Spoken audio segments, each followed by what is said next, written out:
this next little segment is I want to show this Twitter thread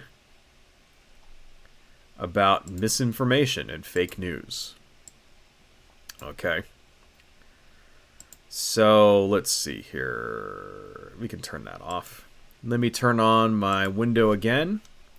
So this guy is a journalist, Cheyenne Sardarizadeh. I totally butchered that pronunciation. I'm sorry. Journalist at BBC Verify, Disinformation, Conspiracy Theories, Verification, AI, Open Source Investigations, Extremism. So this is a thread. This is day 12. Misinformation about the Israeli-Hamas conflict. So this guy, this journalist, has gone through and done the work for all of us and has pulled out multiple examples of the kind of misinformation that I'm talking about. Because this is what happens when there's a war. And not just a war, when there's any kind of event like this. It could be a mass shooting, it could be a terrorist attack, it could be a police shooting, it could be a riot, it could be anything. Whenever there's any kind of crisis event like this, misinformation starts getting spread around because and you always find that it's the same groups that are always the people doing it. It's always right-wing bigots and alt-right people and racists.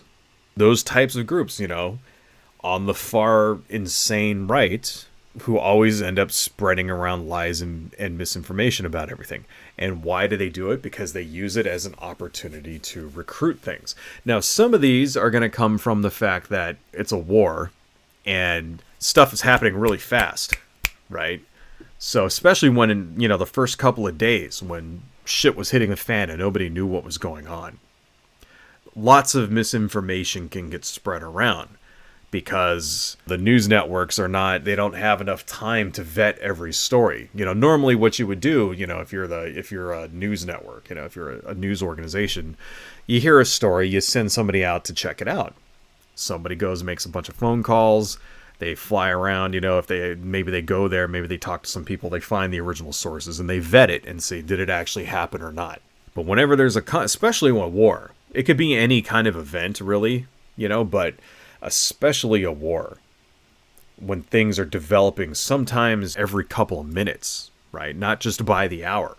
Sometimes it's you're getting updates by the minute about shit happening. And sometimes some of those stories just turn out to not be true. They turn out to be misreportings. They turn out to be rumors that weren't true, things like that. And that's part of it. But also a very large part of this as well is propaganda. That's another thing. Propaganda coming from both sides, the Israeli and the Palestinian side. And the other piece is third-party groups. Most of them right-wing groups using this as an opportunity to propagandize and spread hatred and fear and bigotry and recruit people. So let's look at some of these. Okay, this IDF in Arabic Facebook post, now deleted, was widely shared after the tragic scenes at Gaza's Al-Alahi Hospital, but that's not for the official IDF Facebook page in Arabic, run by Arche Ardari. So you see, this is what's being spread. Due to the lack of medical equipment and lack of medical staff, it was decided to bomb the Baptist hospital in Gaza and give them an euthanasia death. Somebody posted this in Arabic claiming that they were from the Israeli Defense Forces. And as we've just discussed, the evidence is actually pointing that this was a bomb from Hamas, that this was most likely a stray bomb. It's highly unlikely that Hamas would want to bomb their own people. What's more likely is that they fired a rocket off and it malfunctioned and it landed and blew up the fucking hospital.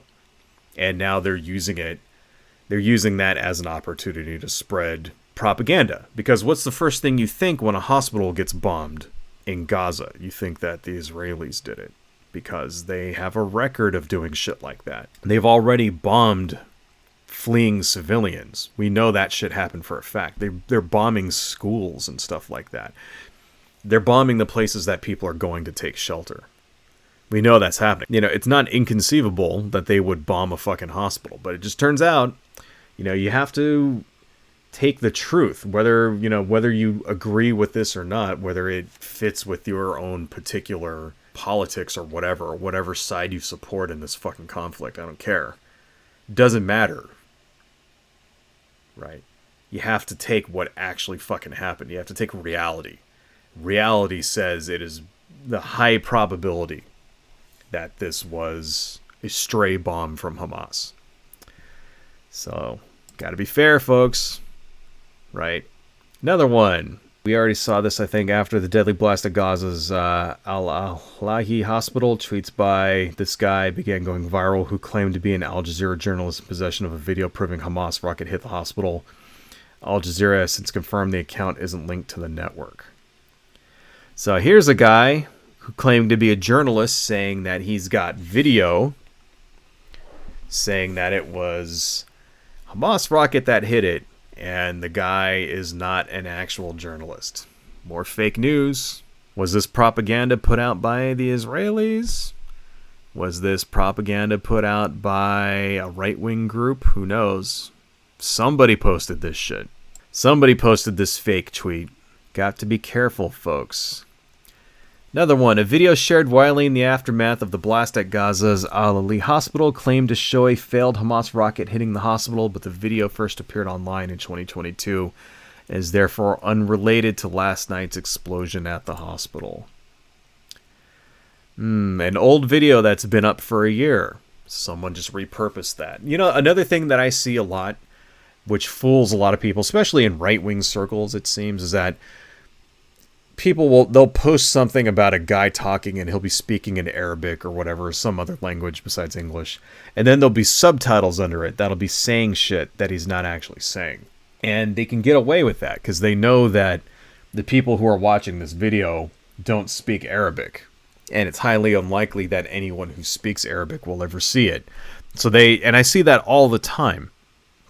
Videos of, like, it'll be a guy talking and he'll be saying this crazy shit underneath, you know, we want to kill every Jewish person in the world and push them into the sea and blah, blah, blah, blah, blah, blah.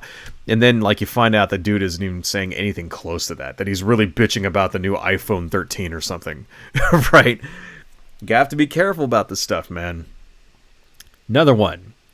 This post by a pro-Kremlin account with a blue tick falsely claims the Wall Street Journal has reported that the blast at Gaza's Al-Ahli hospital was caused by a U.S.-made Mk-84 bomb. The Wall Street Journal has reported no such thing. So this is a fake tweet.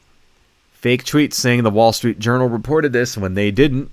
Who's this guy? Sprinter? That's another thing. A lot of Twitter accounts, the blue accounts that seem to be pro-Putin, pro-Russia. These are all right-wing bot accounts. Misinformation spreaders. Are these like Russian bot accounts, maybe? It's funny, since all you have to do is pay Twitter $8 now. You can be a fucking blue checkmark guy. So now they're just handing it off to everybody, and that just sort of makes it look like that you're a trusted person, that you know what you're talking about, when in real life, any fucking moron can get that blue checkmark. So it doesn't mean anything anymore. So, is it really inconceivable that the Russian troll farms out there would all be paying the $8 to get that blue check mark in order to fool people better? I don't know.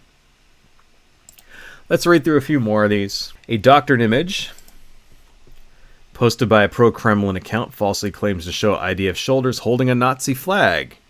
The real image shows an elite IDF unit holding a different flag at an exercise in Morocco in June. So here's the fake image. And then here's the real one. I like how he's saying here, posted by a pro-Kremlin account. Kind of looks like the Russian troll farmer guys are in overdrive over this, huh? This video, viewed nearly 900,000 times, falsely claims to show Israeli police raiding a synagogue over a pro-Palestinian gathering. Video shows Israeli police clashing with ultra-Orthodox Jews attempting to break COVID lockdown rules in 2021. You got to be careful. You got to be careful, right? Whenever you see this kind of thing. Now, we can go on a little further here, but I think I've made my point. And the point is this, is that you can't believe anything you see and hear on social media, especially when a war, when there's a war, when there's any kind of big event like this, but especially a war. You have to take that all with a grain of salt. I mean, not just a grain of salt, a dump truck full of salt. Because it's sort of like the internet is ground zero for hearts and minds right here. Especially when it comes to something like this. It's like we have propaganda coming from all sides. You have propaganda. There's pro-Hamas propaganda. There's pro-Israeli propaganda. They're going to spread rumors and lies around that benefit them. There's third-party actors. There's a lot of other nations out there who have a dog in this fight, who are also part of the propaganda problem. Like that guy mentioned a lot of pro-Kremlin accounts. Why would any of those people, why would the Russians give a fuck? Why would any of these people? It's because they're aligned geopolitically against Israel. So of course they're going to post things that want to make Israel look bad. And then also that because it also fosters division in the United States. Because they know that Putin and his troll farms, they know that this is a politically charged subject. And what they've been trying to do over the last decade or so is to destabilize the United States. And this is one of the ways they're doing it is by fostering division over things like racism. It's really it's no coincidence that all of the alt-right people and the Groypers and Nick Fuentes and fucking TPUSA, all of those assholes, people like that, it's no coincidence at all that they're all very pro-Putin, they're all pro-Russia, they're anti-Ukraine. It is no coincidence at all that people are using this tragedy to their political advantage. And most of all, the biggest thing I think we should watch out for is the far right in this country using it as an opportunity to recruit, to spread fear, to spread hatred, to spread bigotry, to spread anti-Semitism, spread Islamophobia, and to recruit more people to their cause, right? So beware, folks. Become media literate, I guess, is the best thing to do. And keep your bullshit meters turned up to 11. Because people are just going to be manipulating you. That's the name of the game when it comes to this kind of thing. They're just manipulating you and your opinion so that you'll get angry at the shit they want you to get angry at.